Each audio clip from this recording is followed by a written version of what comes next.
You're watching Screen Junkies News from San Diego Comic-Con. Presented by T-Mobile, America's best unlimited network. Welcome to Screen Junkies News at Comic-Con. I am Roth Cornett, joined by Hal Rudnick. Hello, Hal. Glad to be here, Roth. I am very happy that you're here. You know who else we have with us today, sir? A very special guest. A very special guest. Let us welcome Ingrid Bolso-Berdal from Westworld. You played one of my favorite characters on that show because, man, was she fierce, Armistice. Oh, thank you. Yeah. Such a fun role to play. And this is one of the Now, warning. If you have not seen the first season of Westworld, how am I not going to talk about it with one of the stars of Westworld? Yeah, spoilers, dead ahead, okay? Probably, yeah. Yeah. You have been warned. So this is one of the hosts that is not self-aware.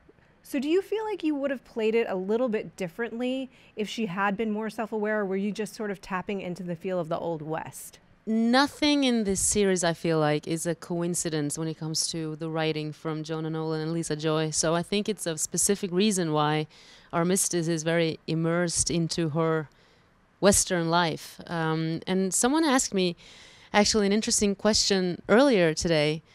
The thing that Armistice is very much not together with any guests. She's like in the outskirts with her outlaw friends. And if I thought that there was a specific reason for this, and I don't know, but I think maybe there is a specific reason for it. To me, it was fun that she isn't very self-aware as of yet. It was nice to get to know the Western world a little bit from my perspective. And I don't know if any guests would want to mess with Armistice because she was such a badass. I feel like she's too dangerous to mess with. She wouldn't go probably out of her programming at that point, but she might not be the funnest person to play with either, because she doesn't really care. Yeah. And if I were a guest, I would play with someone who I actually could play with, and I don't think that she would bother. Have you thought about that at all? Like, I feel like everyone was asking themselves the questions, what if Westworld was real? Would you want to go? Would you want to be a part of that?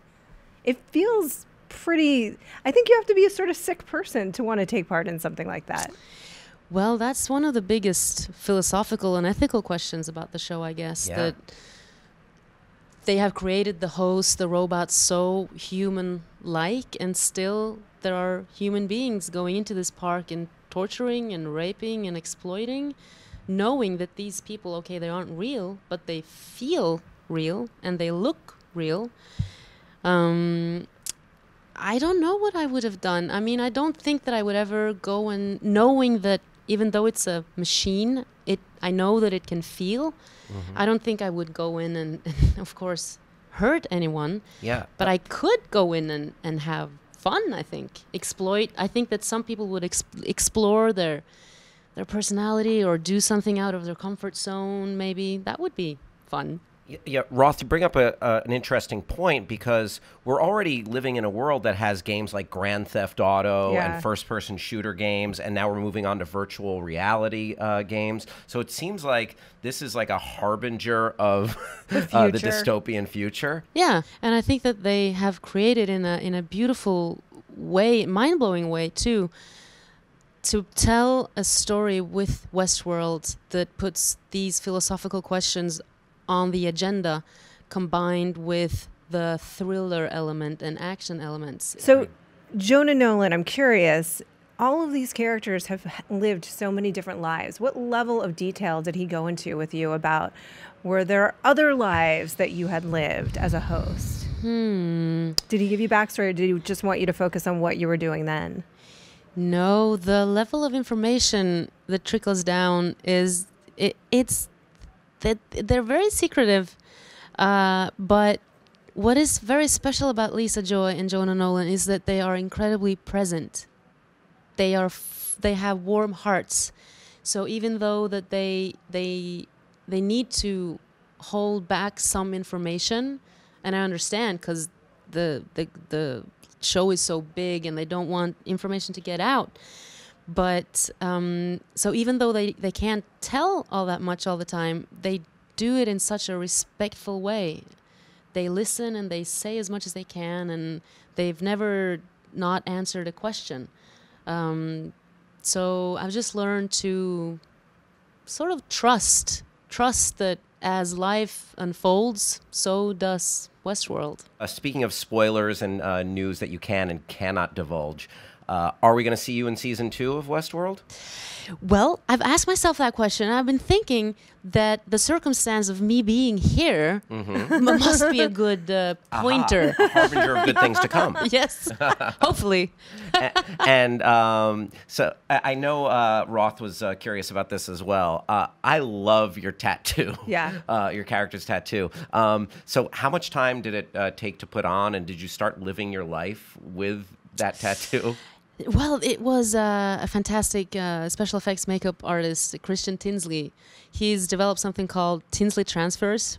So it is basically like do you remember the Donald Duck tattoos that we had in the with water? Water, and you rub them From on. like Cracker Jacks and like different candies, you get them in a box, yeah. Yes, it's like that, just bigger. So it's just a piece of thing that went on my face, and they put some water on it, and voila. Wow. You just got here today to Comic-Con, but I have to imagine that you are going to see some cosplay with your character.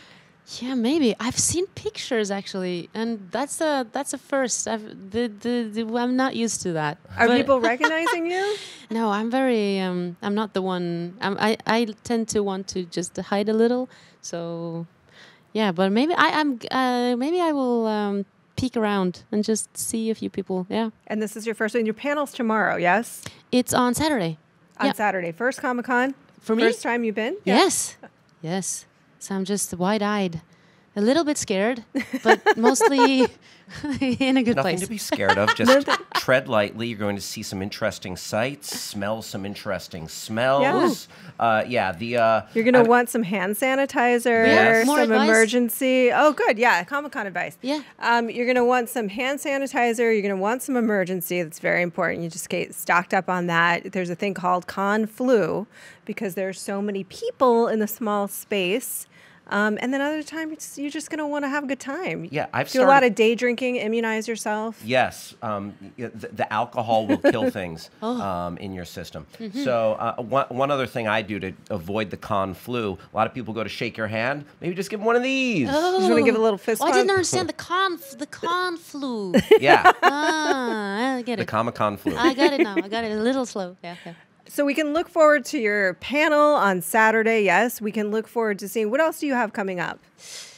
I did a Westworld German season 2. We heard it here. Yes. I believe we can announce right now. Yes, that's a big announcement. Yes.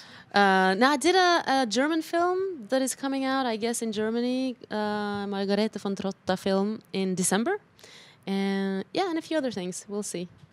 Do you like people to follow you and interact on the social medias? Oh, did they? Yeah, that would be nice. Yeah. I'm on Twitter and Instagram. What's your handle? My Ingrid BB underscore. Ingrid BB underscore. Yes. There you go. So another question about Westworld. Maybe it's going to be revealed in the panel. Maybe it's not. Are we going to venture into any different worlds than solely Westworld? Do you want to break an exclusive right here? What would happen if I did? I mean, what if I knew something and I said it right now? So what would happen? You'd be celebrated. You think? Yeah, I think that balloons would come down. I think it's like accolades. Yeah. Immediate Oscar is my understanding. I would cosplay as you if you broke an exclusive. Oh, that is so tempting. Yeah. That is so tempting. Only good things can come out of Because, it. I mean, it's no secret. At the end of Westworld, we saw there were like samurai warriors on I deck. know. What does it mean? You know, are we going to see those samurai warriors? Are we going to see those samurai Are warriors? you going to shoot a samurai warrior? What if I have a samurai sword as my arm? Amazing. That's you heard it on ScreenJunkies. Watching Hal try and get the scoop is maybe my favorite part of Comic-Con so far. So You I have learned to it. just thank You you owe both me a for Once that. again, I will. I would love to put on that cowboy. You were so badass. I would love to carry that Winchester rifle, wear that hat. But once again, I've unsuccessfully tried to get a scoop. Snicky at it again. Oh, that's Dan Merle. Do you have one final question? Do you have just sort of that iconic moment from the set or in one of your scenes that is your big Westworld Westworld memory? It must have been when I looked into Jonah Nolan's face as he explained me once I had, spoiler alert, chopping the arm off in the final scene. And he said that I was going to continue to shoot because the arm is stuck in the door. Oh, yeah. Yeah. And then the knife is in here. And he thought it was so much fun that Armistice couldn't pull the trigger because she had her knife then in the muscles thing. So, and then you take the knife and you just to find the right finger to pull the trigger. As he spoke of he was like a child because he thought it was so much fun. I mean, that's a pretty That's badass pretty amazing, scene. though. It's morbid. I mean, morbid. One Beautifully person's morbid morbid. is another person's badass. Yeah, beautifully morbid. Yeah, it was. I mean, it was intense. It was super intense. Yeah. It has been such a pleasure to have you with us today. Thank you so much for joining us. We are looking forward to seeing you in whatever comes next, like Westworld as a samurai, as Hal has pitched, or whatever it is. Thank you. I hope you have fun at Comic-Con. You'll have to tell us what you think at the end of it, and how many of yourself you've spotted out on the floor. Oh, yeah, go take a look. You could cosplay. At least one right At here. least one right Yeah. here. Thank Can't you, wait. Hal. Thank you, Roth, and thank you, Ingrid. Thank you so much for having me. Oh, it's amazing. Thank you guys for watching Screen Junkies News. Stay tuned because there's more Comic-Con to come. This episode was presented by T-Mobile, America's best unlimited network.